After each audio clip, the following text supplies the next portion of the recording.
Kamusta mga boxing fans? Floyd Mayweather muling nagbitaw ng isang matinding pahayag laban kay Manny Pacquiao. Sinabi ni Mayweather na nilabanan ko si Manny Pacquiao dati at natalo ko na siya. Kaya ganun pa rin ang maging resulta sa rematch. Makakaharap ko na naman ang tira-tira ko at iiyak na naman ang mga Pilipino fans sa loob ng 10 taon. Matagal na ginagamit ni Mayweather ang terminong leftover laban kay Pacquiao. Kumbaga, tira-tirang pagkain at ngayon kakainin niya ulit. Maraming boksingero at expert naman ang pumabor kay Mayweather. Tulad na lang ni Robert Garcia, Jaron Ennis at iba pang champion. Sabi ni Robert Garcia, naniniwala siya na si Floyd Mayweather pa rin ang mananalo dahil matalino at mahusay ang skills. Paliwanag ni Garcia, kahit matagal nang hindi aktibong lumalaban si Floyd, nananatili pa rin umano ang kanyang mataas na boxing IQ at ring intelligence. Dagdag pa niya, kahit hindi na raw kasing lakas ang katawan ni Mayweather kumpara noon, pero sapat pa rin ang kanyang natitirang talento para matalo si Pacquiao. Samantala, sinabi naman ni Jaron Ennis, naniniwala siya na posible matapos sa knockout ang laban pabor kay Mayweather. Para kay Ennis, ibang senaryo na ang posibleng mangyari ngayong rematch. Matanda na raw si Floyd, hindi na siya ganun kalakas kumpara noon. Kung pipilitin umano ni Manny Pacquiao na hahabulin niya si Mayweather, posibleng makatama daw ng solid si Floyd at matulog na si Pacquiao. Naniniwala si Ennis na ang agresibong estilo ni Pacquiao ang magdadala sa kanya sa kapahamakan.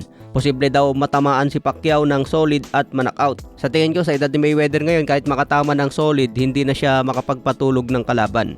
Sa iba pang balita, David Benavides binunyag na inoperan si Canelo ng 150 milyon para pumayag laban kay Benavides. Pero tumanggi umano si Canelo sa halagang 150 bilyon. Kaya dito na raw napagtanto ni Benavides na takot at iniiwasan talaga siya ni Canelo.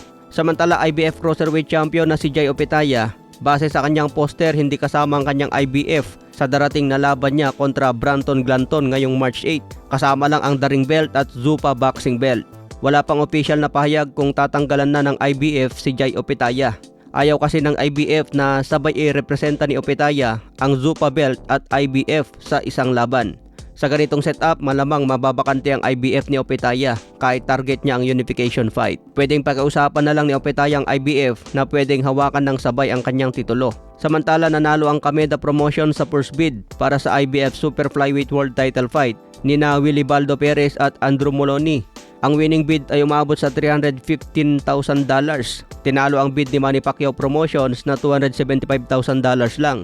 Sa hatian ng purse, makakatanggap si Wilibaldo Perez ng 85% bilang defending champion.